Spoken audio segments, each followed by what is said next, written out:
All right, so today we're going to be talking about a couple different things, mostly JavaScript and Node. So if you looked at the README for today, you'll see that it's basically a review of things that you should already know. So I'm just going to assume that you know it. And if you haven't taken a look at this, go ahead and quickly just scan it. If there's anything that seems new or surprising to you, there really shouldn't be, but if there is, then you can ask me about that during the break. What I like to do is start from the assumption that you know the basics of JavaScript, which you should based on the pre-work and everything else that we've done. And I like to talk a little bit about one, VS Code, and two, running JavaScript in different environments. So I'm gonna go ahead and go to my terminal here, and I'm going to create ls to see everything that's in my current directory, and I'm gonna remove this demo directory. So how do I remove a directory? RM. Okay. Dash RF. Yeah, the directory. So I need this recursive flag, and then demo. I can see that it's gone. So what I'm going to do now is recreate the directory. So how do I create that directory? You do mkdir and then the name space and then the name of. Okay, cool. And I want to now move into that directory that I just created. ed. Yep. Using demo. ls. There's nothing there. And now I want to open this up in code. Now, I saw a couple of people doing this before, and it's fine. But so one thing that you don't want to do is start from, let's say, start from here and then open up code. Because now I'm working with basically everything in my computer, and that's not helpful. It's not, it's just a mess, and it's fine. It's okay right now. We're basically just working with one file, but soon we're going to start having lots and lots of folders and files, and it just becomes a big mess. So don't do that.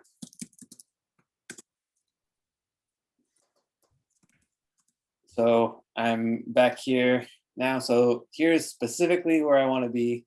Now, how do I open up code having this as my project folder? That code. Space dot. Okay, and what is the dot? Is that current? Yeah. So it's basically indicates the current directory. All right, so now I'm in VS Code. I'm gonna magnify this a little bit.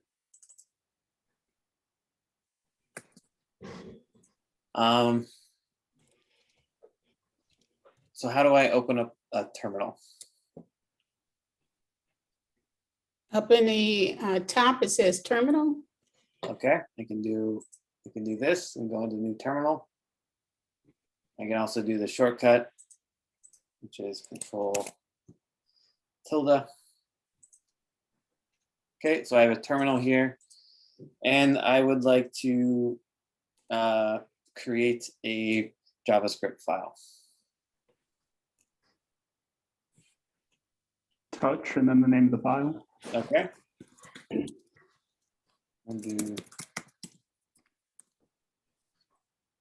now that's there. So what if I don't want to use it? What if I want to use the GUI? How do I do that? How do I create that file? Go to You the. go up there and Go ahead. you do click on that left one and say, and then select and create, and you can do like demo.js or index.js. Okay. Okay, so demo.js. So you would actually probably not want to do something called index.js. Index is usually for HTML. Okay. I mean, you could name, there's no logical reason why you couldn't name a JavaScript file index, but that's typically for HTML. Okay, So now I have this demo.js file. So what I'm going to do is I want to write a function. So how can I write? So I'm going to write a function and just call it F1 because this is going to be a dummy function. So start with the function keyword, Okay. then the function name. Okay. and As much as then- I love Deb's enthusiasm, how about we hear from someone else? Okay, And you have an open parenthesis and you put your parameters. Okay. In this case, let's say we don't have any. Open curly bracket Okay. and then enter. Hit enter so you can type on the next one. All right, cool. So yeah, so this is a function, and then anything that I actually want to execute will be put inside the function body here, in case we don't have anything. So if I run this function now, what's going to happen? Nadia. Nothing's gonna happen. It's gonna return undefined. Yes, yeah. So nothing is not quite right. It's actually going to run and execute, and it will return something. It will just return undefined. So how do I run this to actually find out? Node,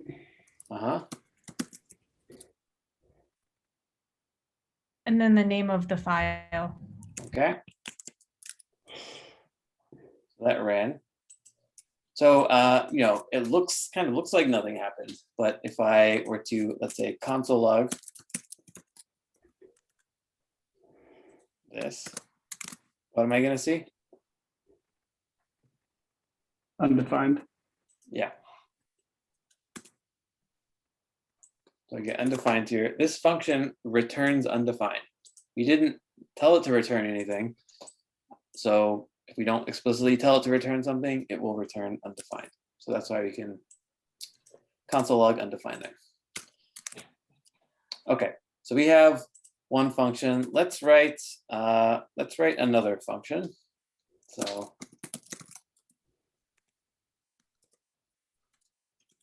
and in this function, I'm going to call the first function.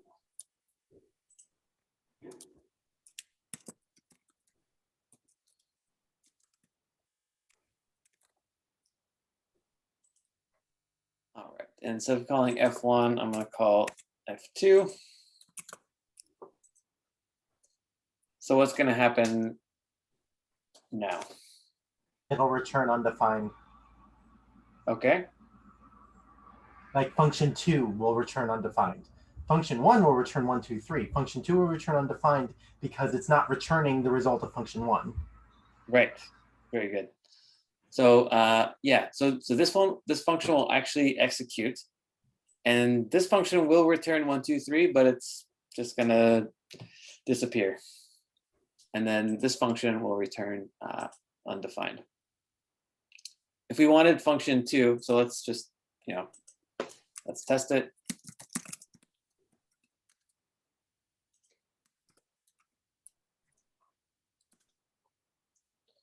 Okay, returns undefined. What if I want this to print out 1, 2, 3? Put return in front of F1 paren. Okay. Let's try that out. And that works. Okay. So this function, you can think that this is one reason why we can, we can pass things along. So I can do something let's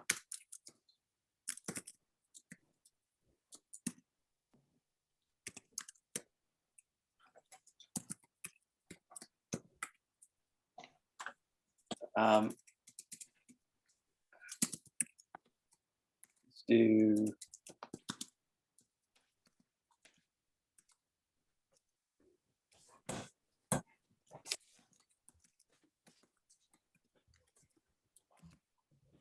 okay, so what am I going to get here? Let me make this math a little easier. So what am I going to get here? 130. Okay. So can you walk me through what's going to happen step by step?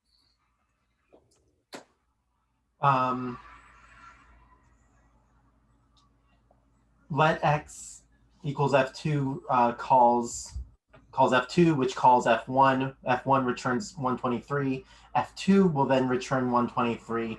Y equals x plus 7 is 123 plus 7. That's 130.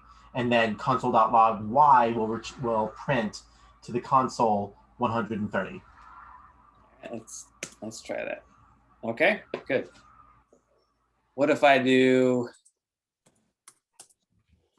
that?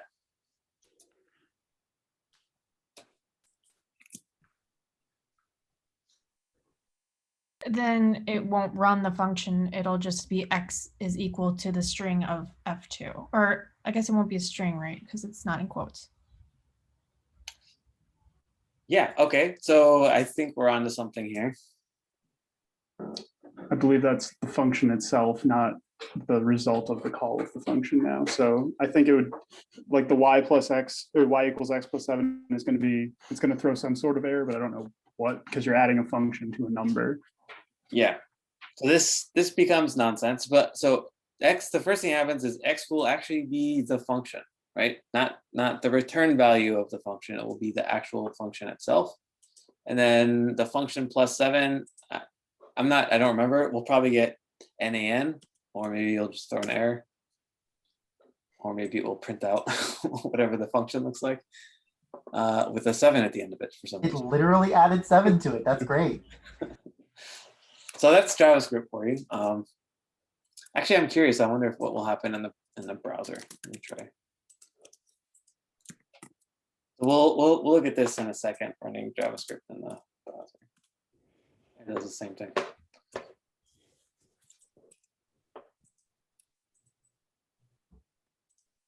So in either case, it's not the result that we are expecting. How can we make this print out 130 again without changing this? Put parentheses after the x and the y equals x plus 7. Okay. So this doesn't look right to me, because this function is called f2. So there's no function called x. But isn't that what we that's not what the x doesn't equal f2 as a function up above the line 9? It does. So I'm just kind of asking you to make sure. Oh. Yeah. So what's happening is that because functions in JavaScript are just objects, they're like everything else. You can pass them around. You can assign them. I can pass a function in as a parameter to another function. I can do all kinds of wacky things with functions, including this. So we're taking a function, again, not the call, not the function call, not the return value of the function, but the actual function itself, and we're assigning it to a new variable.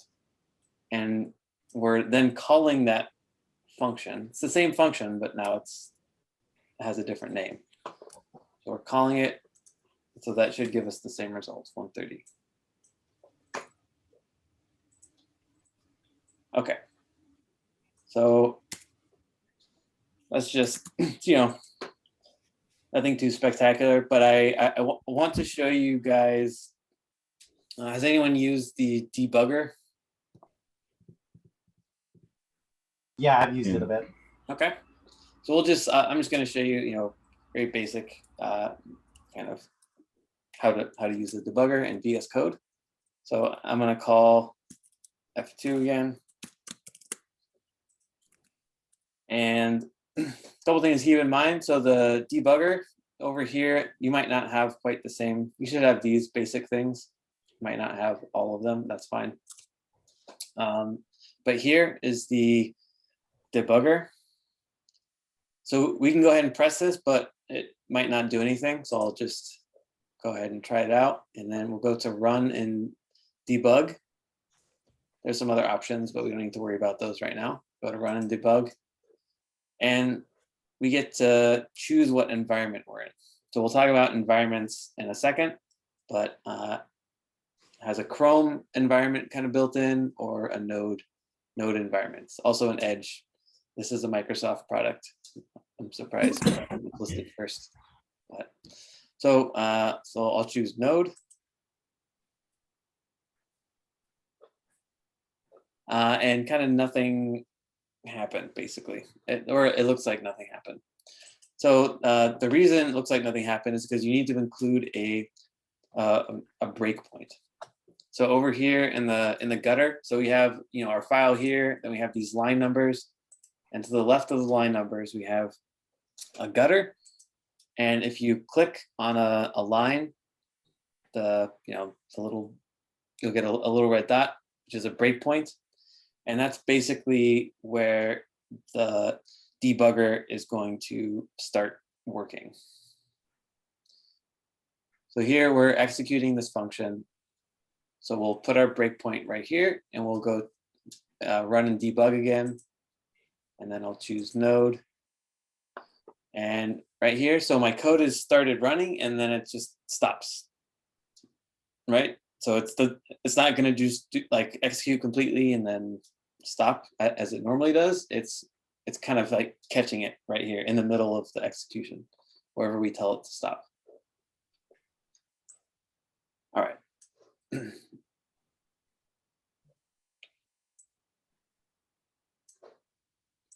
This.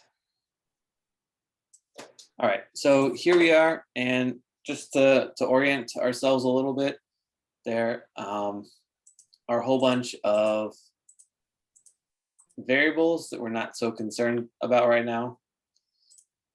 We can look at some of this stuff later. What I want to primarily focus on now is the call stack. So does anyone know what the call stack is by chance? That's the order of execution in memory. Yeah. Basically, it's the so it's the order that things are being executed in. So what is a stack? It's like the codes on top of each other, and then you have to pop it off, get the top value off. Yeah, so a stack is actually a data type, or a data structure. So there are all kinds of different data structures that you can use or create yourself, and we'll talk about some of those later. But a stack is a particular kind of data structure where you put one thing. It's like a stack of plates at a buffet or something, right? The first plate goes on the bottom, then the next plate goes on top, right? And the next plate goes on top of that. Next plate goes on top of that. And what happens when you want to take plates off? You have to start at the top, right? So the most recent plate that you just put on is the first one that's going to come off. And then you take the next one, and so on. So the very first plate you put on is the last one that comes off. So that's a data structure. It's one data structure. And there are a couple, like any tool, a data structure is a tool, and there are a couple cases where it's useful. And this execution stack is one of those cases. So when you start executing your file in JavaScript, you're going to start with this kind of global execution context, which is this anonymous thing. This is basically like, you get this one as a freebie every time you run your JavaScript file. And then you get something else goes on the call stack anytime you call a function. So we'll kind of step through this. So we've run the debugger here, and it's paused on line 9, hasn't executed line 9 yet. And we're gonna have it just kind of step through step by step. So we'll click here, and it's gonna execute the next thing. So it's gonna call this F2 function, and then it's gonna execute this function. And so now on the call stack, notice that F2, this function right here, got added to the call stack. So we started with, like the first thing, which is just like, it's the global execution context, but it's just like I ran the file. So that's like a freebie. And then we call the function F2. So F2 goes on top of the stack, right? So we'll keep stepping through. And then F2, instead of just returning, it can't just return, right? Because it's called F1. So F1 gets put on the stack. So F2 is stuck here until F1 finishes. So F1 gets called, and that's where we are right now, right? We have our global execution context. We have F2, which is the first function that we called. And then F2, from F2, we called F1. So now we have these two things on the stack. Chad, is there a name for those layers? Like what would, if, like, is there something you would call them besides like function 1 and function 2? That's a good question. I don't know if there's a specific term for an item in a stack. Just something in the stack, okay. Yeah, I'm sure there is. I don't know why I haven't thought of that before. It's probably not either not widely used or not that important. Well, it could be, and I just don't know it. But I'll double check during the break. And then I just wanted to double check too, where you put that red breakpoint dot in the gutter, that's where the debugger is starting from there and then running 2. Is that correct? Function 2? Yeah. Okay, thanks.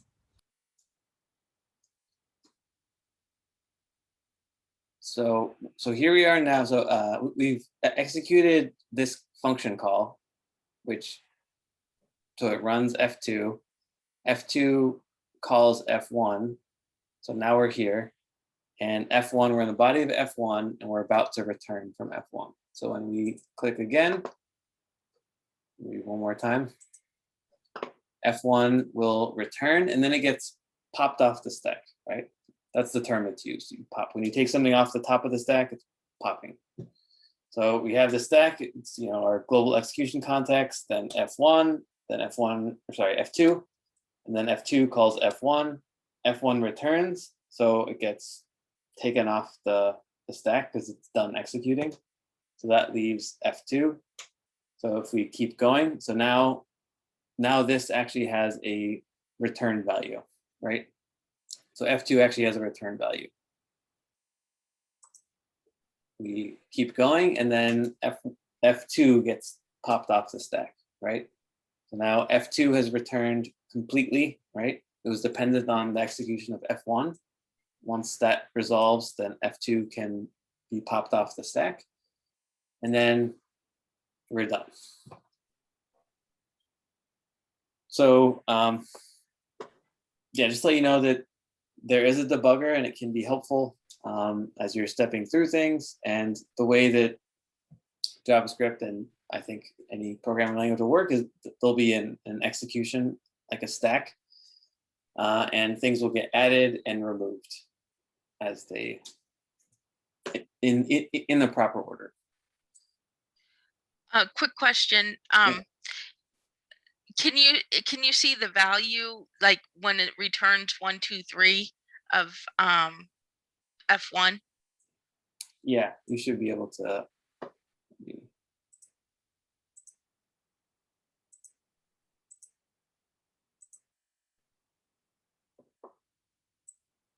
So we have this function. So up here, I didn't talk about these because we're not really concerned about the actual values, but yeah, you have variables here, and then the return value from the F2 function. And also, can you tell the difference real quick between step over and step into and step up? Yeah, those 3 controls. Yeah, I always just use step into. I think it's more important when you're like calling functions from other files, things like that. I don't know. Let me try executing again.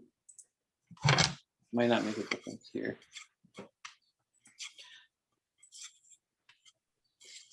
Yeah. So if you do step over, it's just, I think it just goes to the next line, basically.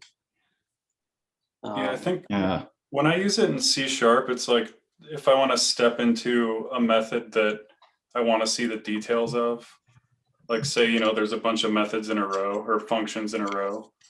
It'll just go into that function, even if it's in a different class on a different file, and show you like each line in that function. So instead of just stepping over and getting the return value. Yeah, I was just gonna say the same thing. We both use C#. Yeah. And then step out will take you direct. It'll run everything that's inside the function, and then the debugger will continue after you've exited the function. Yeah. So in this case, because we're not dealing with other stuff, you know, you're not going to see a difference, but.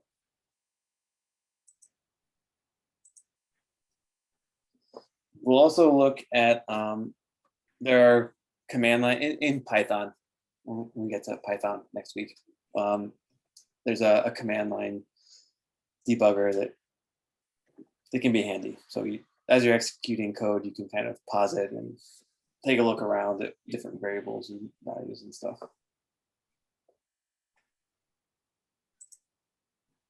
Okay, so that's just kind of a brief introduction to the debugger in VS Code and the call stack. So what I'd like to do now is talk about runtimes in JavaScript. So kind of how JavaScript actually works. So does anyone know what node is? It lets you run JavaScript on your machine instead of in the browser. Right, yeah. So what's the difference between running JavaScript in your browser and running it in Node? Well, you can run it from command line. Right, yeah. We're going to use it for like back-end programming? Yeah, yeah. So it's used, I mean, you can build servers with Node. So I just want to talk a little bit about how JavaScript kind of is executed under the hood. So JavaScript by itself isn't going to really do you much good. So if I just have a file in JavaScript, existing independently by itself, it's not going to do anything. So like any language, it's going to need to get translated in one way or another from whatever you wrote as JavaScript code into something that the computer can actually understand. And the computer doesn't understand JavaScript. The computer only understands machine code. So you're going to have to go through a process that's going to turn your JavaScript into machine code. And any programming language will have to do this unless you're working at the very bottom. But in JavaScript, so there are interpreted languages and compiled languages. We're not going to worry about that difference. JavaScript is kind of an edge case in any event where it's both things happen. There's something called just-in-time compilation that the V8 engine does. So let's talk about the V8 engine. So what is this picture doing? So here's your JavaScript file right here. You've written, console.log whatever, function f1 whatever, and the process is first your code is parsed and it's basically broken up into tokens. So if I have an example here, const let my num, or const my num equals 5 or whatever, your code will get broken up into tokens. Those tokens will kind of be labeled. It will build something called an abstract syntax tree. You don't really need to know how, the details of this. I'm just showing it to you as background. So whatever you write in JavaScript will get broken apart and analyzed into little chunks. Those chunks will get labeled and they'll get arranged into a data structure called an abstract syntax tree. And then that abstract syntax tree will get processed or executed, and that will get turned into some lower level language. And that lower level language can either then get turned into an even lower level language, which the computer can actually use. And all of this whole process is done by something called an engine. And I'd say the market dominant engine right now is the one that Google built for their Chrome browser called V8. And there are lots of different engines. Different browsers have their own engines. So Microsoft has theirs and so on. So everyone has their own engine, and they all kind of do this stuff differently. There are different optimizations that you can do. So they're all a little bit different, but they all kind of do the same thing, which is take JavaScript code and turn it into something that a computer can actually understand. Okay, so that's the engine, but there's more to actually writing JavaScript than just the engine. So the browser has an engine, but it also has other stuff as well that we will use in JavaScript. And that whole thing is called a runtime. So the JavaScript runtime has an engine which takes your JavaScript code, parses it, puts it into a syntax tree, and then interprets or compiles it into machine code eventually. And that's fine. But there are other things, like there's something called a web API, which is, I think, a little bit of a misnomer. It's actually more of a browser API. So there's different stuff that your browser, additional functionality that your browser lets you use with JavaScript that isn't actually JavaScript. So it looks like JavaScript and you can use it like JavaScript, but it's actually part of the browser. So things like timeout, so set timeout, the fetch API making network requests, HTTP requests, reading files, things like that.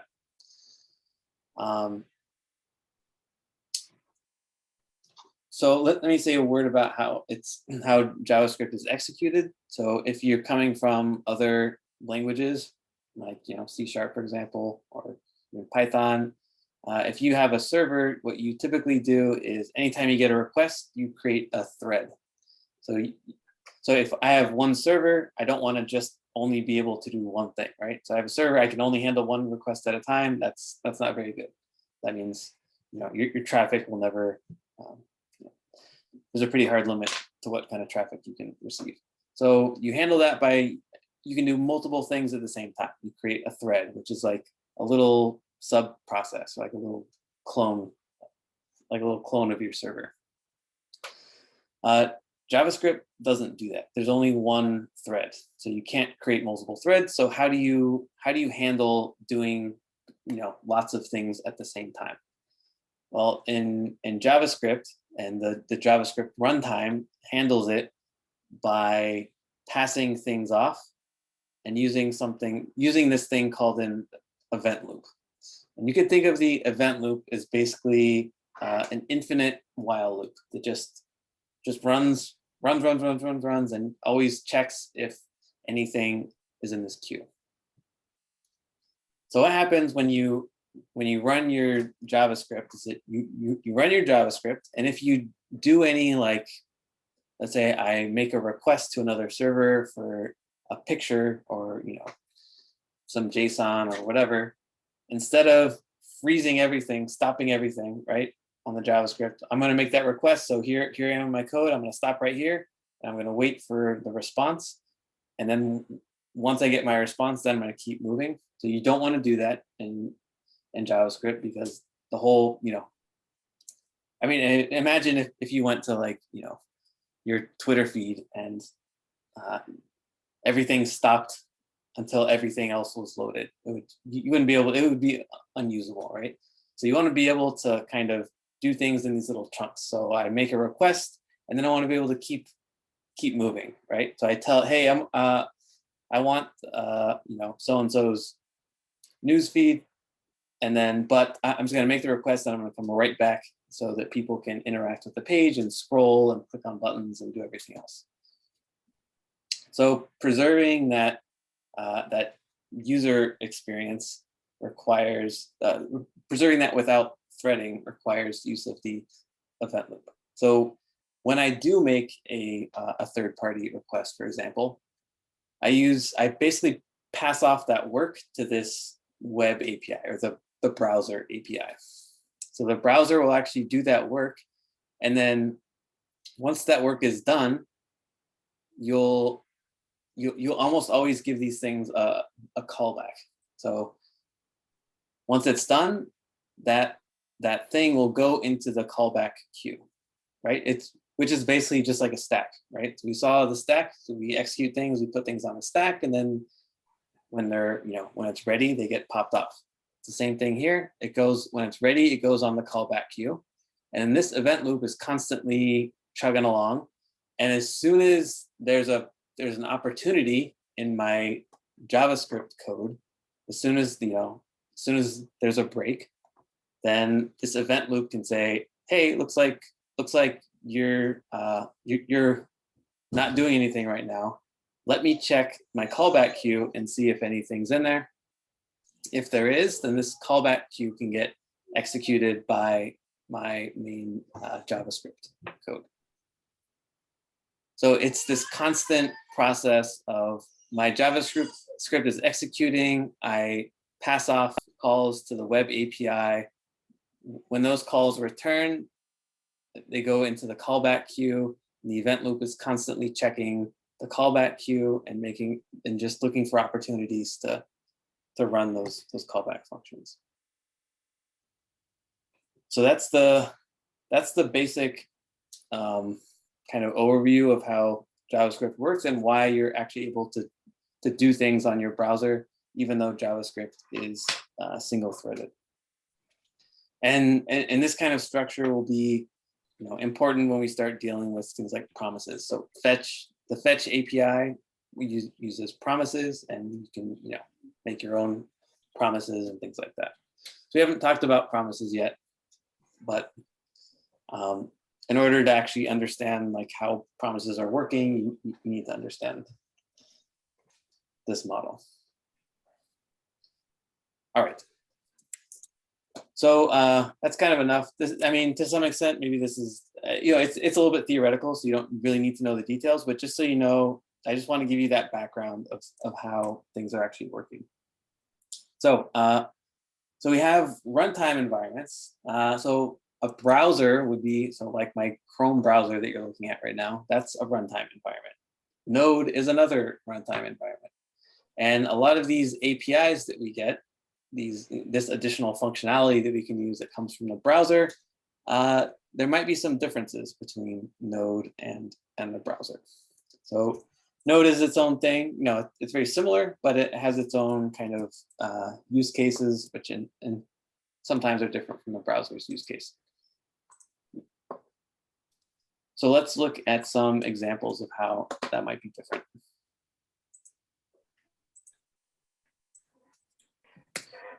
All right, are there questions so far?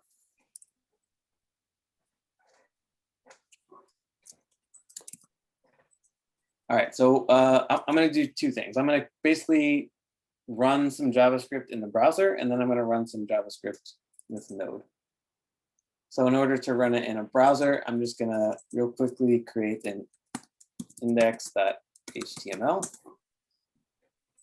And there's a shortcut here. If you do an exclamation mark, this emit abbreviation, you do an exclamation mark and hit enter. You'll get a nice default HTML file, because there's nothing more tedious than typing out HTML. And I'm going to add a script tag.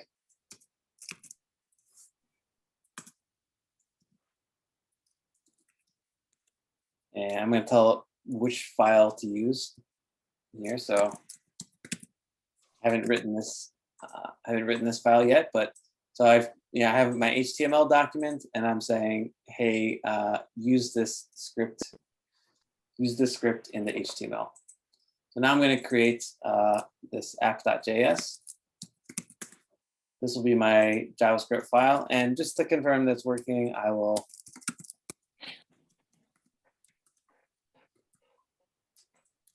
all right. So not really doing much here. And here I'll also console.log hi.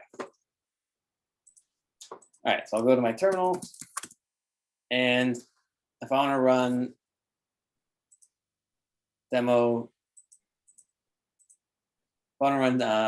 demo.js in Node, how do I do that? Is it Node demo.js? Yep. Okay, that works. So that's good. I could also run app.js, I guess here, but I'll run it in the browser. So there are a few ways to run things in the browser. One of the nice things about VS Code is that there are a ton of extensions. So other people write, additional little useful things that you can use for yourself for free. So one of them is something called Live Server. So this I can run. I can easily run a JavaScript. Right? I can easily run an HTML file basically with JavaScript.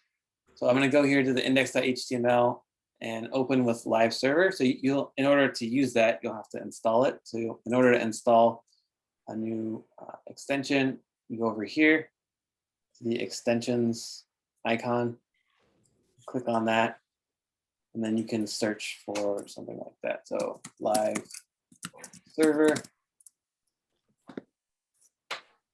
And here's one by, this is it, by Gritwick Day. You can see a lot of other people use this, 11 million. Yeah, looks like he's trying to retire. So if anyone wants to pick up the slack, you can reach out to Gritwick. So Live Server, yeah. So this is just a description of what it does and so on. And there's a whole bunch of things. So feel free to explore the extensions. There's a million things. Some of them might be useful to you. All right, so I'm gonna use this extension to open with Live Server. And it's gonna start running a server for me on localhost. Does anyone know? I guess I shouldn't have said that, but does anyone know what this is? 127.0.0.1. Your computer. Yeah. Loopback IP. Yes. So loopback, there's a few different names. Loopback, localhost. But it's So this is my machine, and what about this :5500? Is that a port number? Yeah. So what is a port number?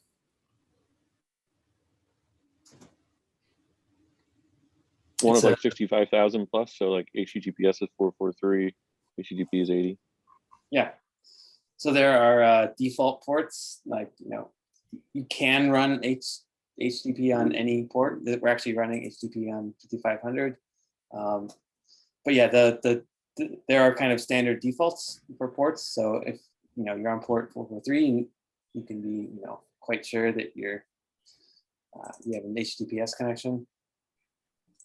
So it's a port. It's basically just another way of subdividing the address. So I can have lots of different ports and lots of different connections on the same IP address. And then here we just have index.html. All right, so I'm going to open the developer tools. There are a few ways. The shortcut is on a Mac is Option Command I. That will open up the dev tools. You can also, if you really don't like shortcuts, go here to 3 dots, then more tools, developer tools. That will also open it up. All right, so F12 will not work. Okay, cool.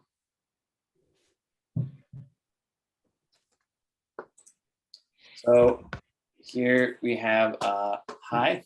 So the console log worked. So we're actually all connected up now. Great. So we're kind of, so we've just done the same thing. So console log will work on Node and in the browser, you know, 2 different runtimes, both running JavaScript, but 2 different runtimes, and they both do the same thing, right? So that's nice. What about something like prompt, or it's like alert? I can do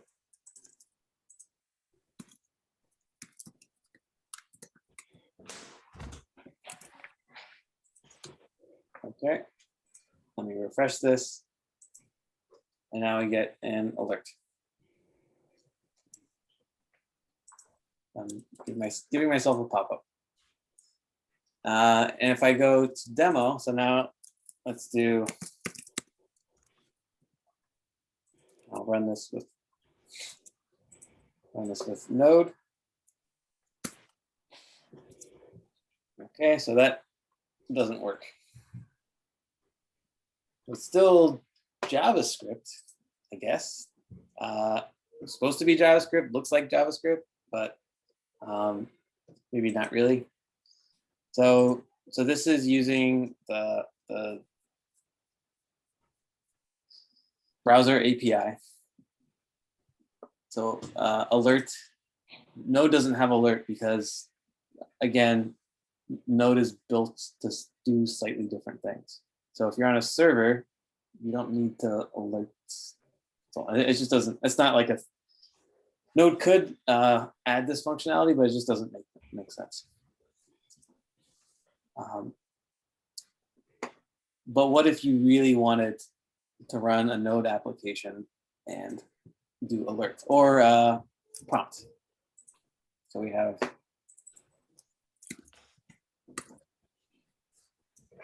let's do something like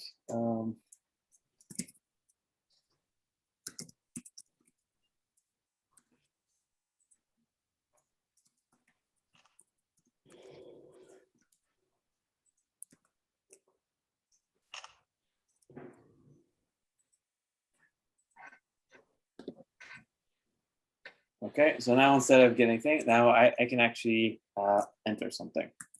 So I enter something and it console logs it. Okay, so prompt could be useful. I want to get some user input, maybe like outside of a form. I could use a form, right? Use HTML, or I could do something like that with a prompt. And again, if I do prompt,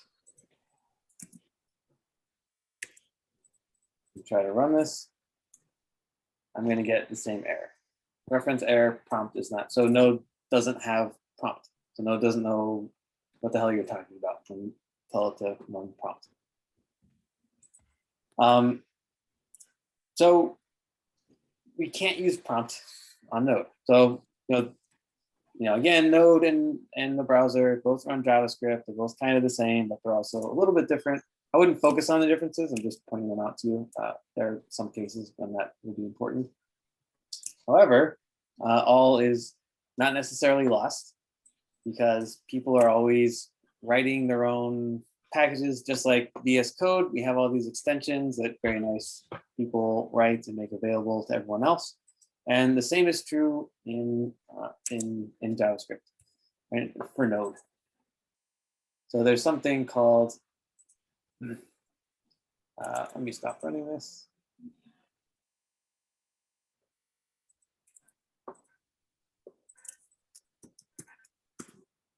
npm JS. So this is kind of like if you want to write a package you think for Node that will be of potentially of general use, you can publish it here, and then people can install it on their own local machines and use it. I think this is something like the largest open source collection of open source stuff in the world, npm. So there's all kinds of things you can use. So if I want to do something, I want to look for something like emojis, right? So I want to use Node. I'm using Node, but I can't, maybe I don't want to figure out how to use emojis, starting from scratch on my own. So I see, hey, has someone else already solved this problem that I'm trying to solve here? So I see a package and I can take a look at the package and see, okay, published 2 years ago. There's one dependency. It's got 23 versions. So it looks like this is, kind of in active development. 2 million weekly downloads. So that means a lot of people are using it. So maybe this is a sign that this is something reliable. So again, this is all open source and there's no real regulation here. So anyone can publish something here. So it's you kind of on your own, just buyer beware. So looking at things like how many people use it, how often is it updated. You can also look at the source code. So there's a GitHub page here. So we can go check that out. And just like, this is just a GitHub page. This guy created a GitHub account and wrote some code and then pushed it up to GitHub and then basically let other people download it. You can look at his emoji.js. You can look at his code if you want to, and so on. Okay. Okay, so how do we actually use something like this? I'll just show you quickly how you can do it, and tomorrow we'll actually use something. So one of the challenges for today, you might find this useful, and I linked you to a resource where you can figure out how to do it yourself. But I'll go ahead and run through it once right now. So if I want to, I'm going to delete my index and my app here. All right, so I want to figure out how to use prompt or something like prompt in Node. So in order to do that, I'm going to have to download this third-party package, right? So this is from NPM. So NPM is the Node package manager. Just like, if you're on a Linux system, you have all kinds of package managers, and each system has its own package manager. And on a Mac, we're using Homebrew, which is a package manager. So it's just a way of handling the very messy work of dealing with dependencies and software versions and stuff like that. So we go here and we can see that to install Node emoji, you need node.js and npm, which we have already. And this is the command you run, and then here's a read. But before we do any of that, there's just some basic groundwork we're gonna need to do if this is a new project. So how do I hello? Okay. So how do I create a new Git project? Git init. Yeah, exactly. Git init. So if I gave you 2 guesses as to how do you create a Node project? Node init. That is a very good guess. It's almost right. So maybe I should say a Node package manager project. Node install. Yeah, so it's npm init. npm init. So we want to create a new package, like a project that's going to use Node, that's going to use Node third-party packages that maybe we want to make this available as a Node package ourselves. So we'll run npm init, and it's a little bit less magical than Git init. Seems like it does. Basically, all it does is create a JSON file. But we'll go through the process here. Oops. Npm init, and then ordinarily I would skip through all this, but we'll fill out the form. Okay, so it's just going to ask me a bunch of questions. Since this is just a local project, none of this matters, but package name. So we'll just call it. Ted, once we install NPM init, is it good for everything, or do we have to do it for every new project we want to? Yeah, every new project, it's just like Git init, right? So you don't just create one Git project and everything on your computer shares it. You create one Git project for one specific. So that package name could be anything? Yeah.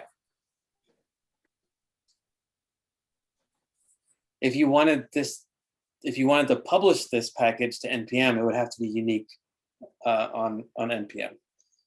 But aside from that, yeah, I think you can name it whatever you want. Okay, so that has to contain URL friendly characters. So I think it doesn't like the space. The version number, we'll start with 1.0.0. Description. Yeah, entry point, sure. We'll go with the default test command. We'll skip that. We'll skip all this stuff. Okay. So at the end of all that, we get this JSON file. It's called package.json. And this is what you need to have a node project. Okay, so let's take a look at this right now, and then what we're going to do. So now we're ready to start installing NPM packages with third-party node modules. You can follow the directions here. NPM install -- save node emoji. So I'll copy that, and I'll run this in the terminal. I'm just following the README directions here. So it's going to download some stuff. A few things have happened. One, this is a relatively lightweight package because it just took a couple seconds to download. Sometimes it could take a couple minutes. I got this. So this is new. This node modules folder. And if I look in here, I see something that looks like what I downloaded, node emoji, and something else that I didn't download. So this is a dependency of node emoji. So node emoji itself requires other packages, right? So that's why you need a package manager, because it gets very messy. So node emoji, what I've done is this. Let's go back to the GitHub account here. Look at this, top level structure. We have 3 files, and then we have a bunch of stuff, including index.js. We have a couple files, actually, some stuff, including index.js. So basically what this is, despite all of the, the hand waving and magic and using the command line, all it's doing is downloading these files and folders that someone put on GitHub and putting them inside of a folder on your local machine so that you can use them. That's all that's really happening. So here's this emoji.js file, which we looked at over here.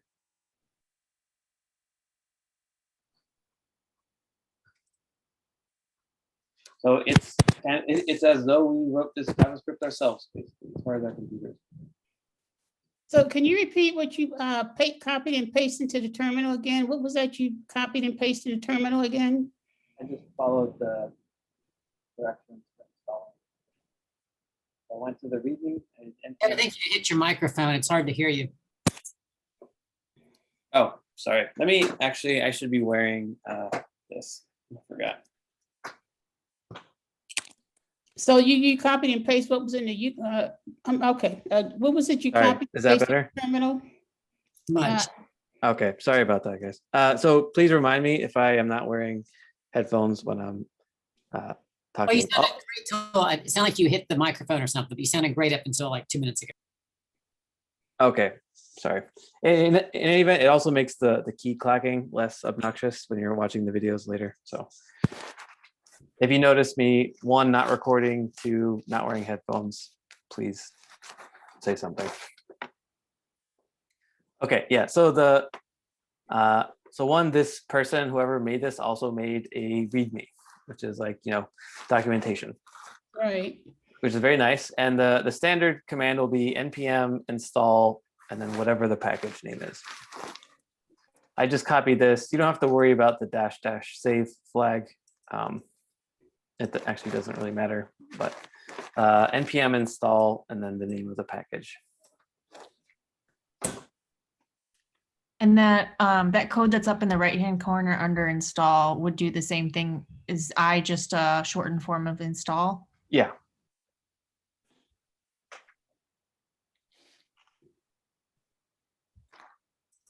So when we're just ripping all these files off the internet and like doing it to the command line, is there an issue in like the industry with malicious files being downloaded, or? I mean, that seems like an obvious issue.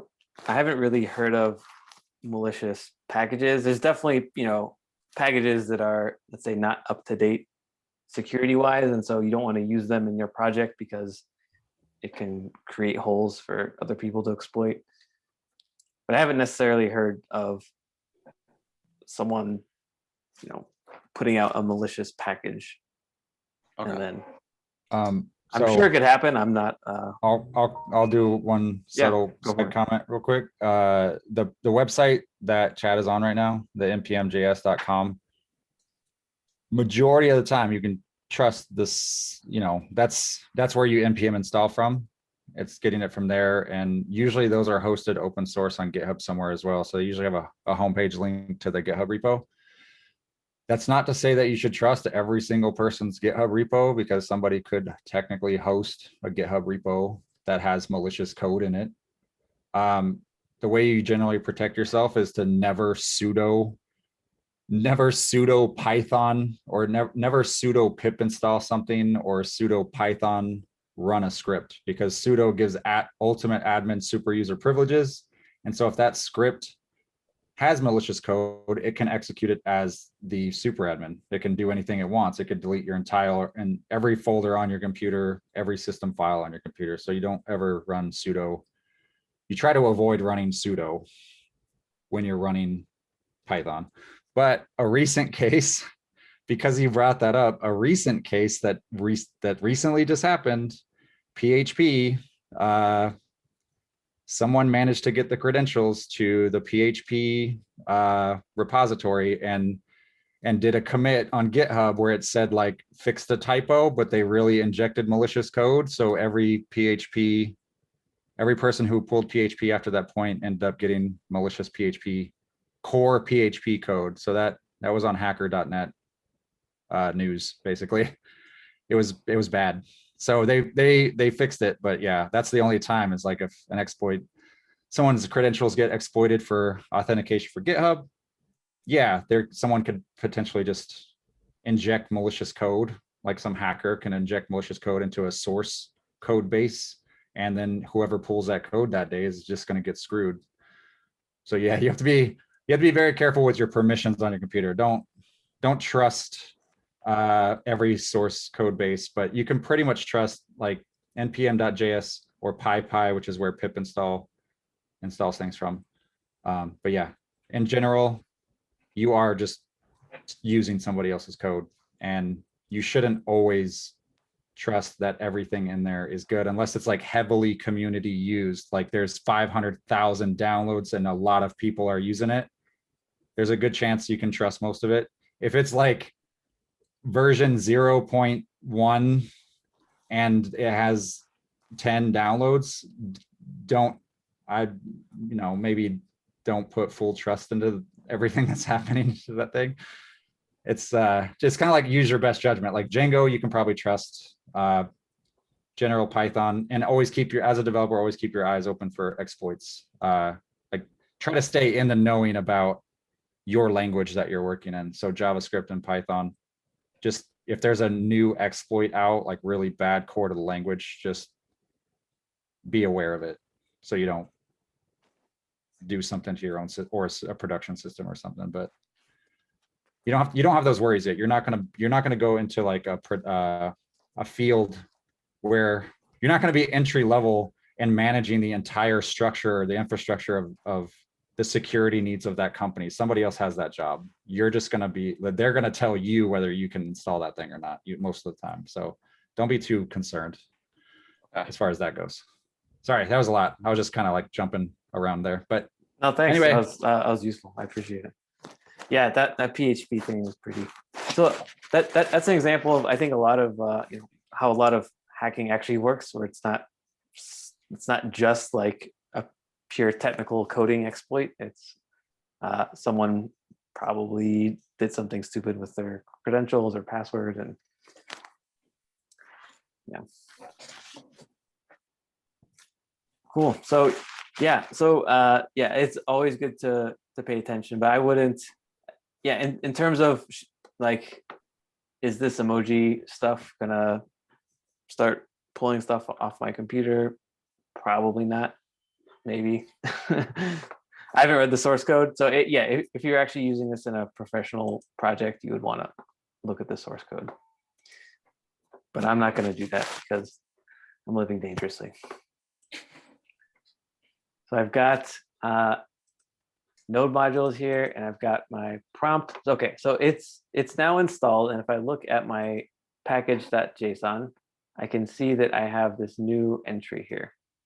So I have dependencies, right?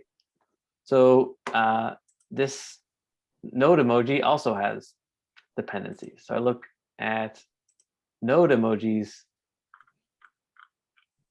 JSON. Let's see, where is that? Dependencies, dev dependencies, yeah. So this project also has dependencies, right? Which is Lodash.toArray, which is why Lodash.toArray got installed when I installed node emoji. So this package.json is basically a way for you to keep track of what your project needs. So now if I push this up to GitHub or whatever, and someone else wanted to run my code, they would be able to install everything that is necessary. Okay, so let's go back to the documentation here, and I'm just gonna copy a couple lines from here because I'm gonna assume that this works. It's always, if you're trying something new, following the documentation is usually good, just to try it out and make sure it works. So here we have our import statement. So even though I've downloaded it, I still need to tell this specific file that I'm using it. So this stuff is it's in a different directory, right? So I need to require it, which is just like importing it. And then I can do something like, so I'll console.log this one.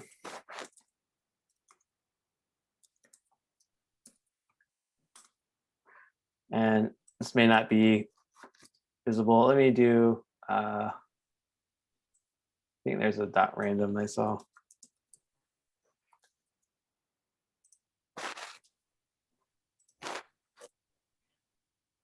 Yeah, so it's a tiger. Could do another one, flag VG. I don't know what that is. Mount Fuji.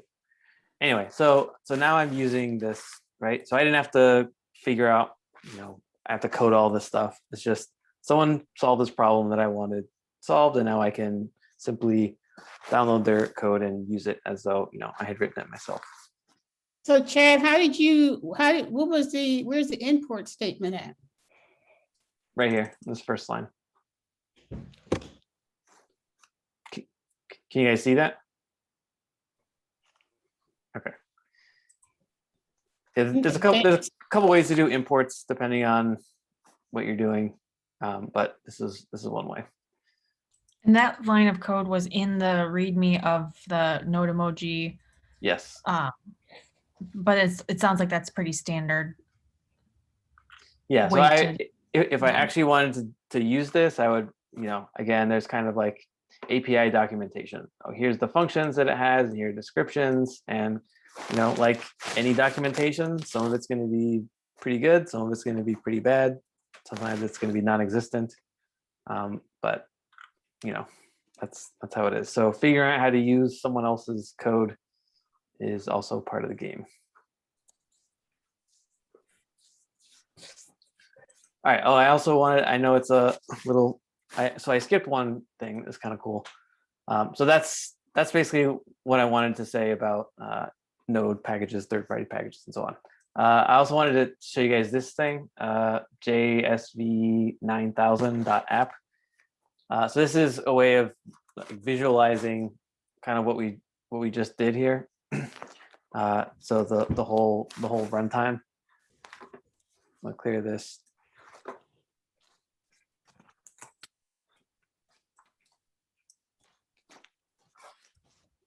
Right. So I just wrote some code here, which should be basically similar to what we had before. I'll run it. And it'll kind of let me step through. So here we have the call stack, and then we have this task queue, which we can take a look at in a sec. So I run this line, which calls this function. So just like in the VS Code debugger, right? My F2 gets put on the call stack. I step through again, and then my F2 calls my F. So my F gets put on a call stack. And then my F actually console.logs hi. So I get hi right here. Step again. My F returns. Step again. My F2 returns. And that's it. So let me also add, so in terms of web APIs,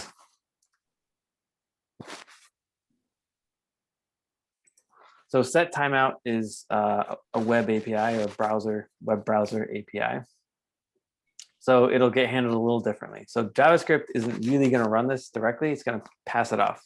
It's going to pass it off, and it's going to go in the task queue. So we'll see what that looks like.